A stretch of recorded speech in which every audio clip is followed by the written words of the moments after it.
Grassy Island. Grassy Island is a small, uninhabited 72-acre 29-ha American island in the Detroit River. It is located just north of Grosse Ile and west of Fighting Island, about 600 feet 180 m west of the Canada-United States border. The island is part of the city of Wyandotte in Wayne County. The island is part of the Detroit River International Wildlife Refuge. Grassy Island should not be confused with Grass Island, which is an island of Ontario on the exact opposite side of the Detroit River. Grassy Island was first charted by French explorers in 1796 as Ile Marecageuse Marshy Island. At the time, the island's size was only 6 acres 2.4 ha, and the whole length of the Detroit River was a prominent coastal marshland. During the 19th century, the island was primarily used as a fishery and later was home to the Grassy Island Light. From around 1960–1982, the island served as a disposal facility for millions of cubic meters of toxic soil dredged from the nearby River Rouge, and the island's size was increased dramatically. Because of that, the island remains heavily contaminated today. Expansion. When Detroit underwent rapid industrialization beginning at the turn of the 20th century, much of the pollutants from the growing industries, when the Detroit River became so polluted as to warrant federal intervention, Congress declared Grassy Island and the surrounding area as part of the Wyandotte National Wildlife Refuge in 1961. However, larger shipping lanes were needed in the Detroit River and its main tributary, the River Rouge, with the increase of commercial shipping and larger freighters during this time. The U.S. Army Corps of Engineers took control of Grassy Island from 1960–1982. Dikes were constructed around Grassy Island to hold the sediments, much of which were heavily contaminated from nearby industries. When the dredging project was completed, Grassy Island swelled from its original 6 acres 2.4 ha to 72 acres 29 ha.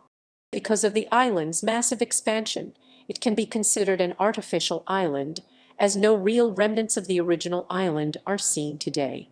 The mouth of the River Rouge was effectively diverted to an easier route, creating the artificial Zug Island in the process, with all the sediments from this new River Rouge route being dumped at Grassy Island with no regard to the amount.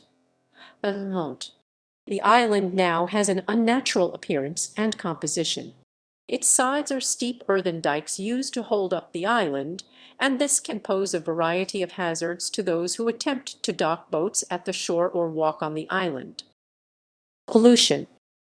Around the time that Grassy Island became a disposal facility for the dredging of the nearby River Rouge in 1960, at least 9 major industries, including the Ford River Rouge complex, freely dumped their waste products into that river. This caused a huge buildup of toxic waste around the mouth of the river. The exact location where the sediments came from that were deposited on Grassy Island. The soil that was deposited on Grassy Island was highly contaminated from Detroit's unregulated industrialism for many decades. Grassy Island is now contaminated with polychlorinated biphenyl, polycyclic aromatic hydrocarbon, and lethal amounts of harmful heavy metals such as mercury and lead. While there is no imminent danger to human trespassers because of a thin layer of protective topsoil on Grassy Island, public access is prohibited but not often enforced. The island has become largely void of wildlife and vegetation, as 97% of the original wetlands around the Detroit River were depleted by 1982. The soil contains 28 different contaminants that exceed state and federal limits. While the site has not been declared a Superfund site, similar procedures are being used by the Environmental Protection Agency and other organizations to clean up Grassy Island. In 1994, the Department of the Interior began working on Grassy Island in order to find remedies for such hazardous sites. Currently, the island is still being evaluated to see if the many contaminants within the soil are leaking into the surrounding Detroit River. In 2001, the Wyandotte National Wildlife Refuge, including Grassy Island, was absorbed into the newly created Detroit River International Wildlife Refuge, which allowed for more federal funds necessary to clean up the river. Large portions of land have been set aside for ecological restoration. Because of this, much of the Detroit River has been cleaned up, and a number of native animal and plant species have returned.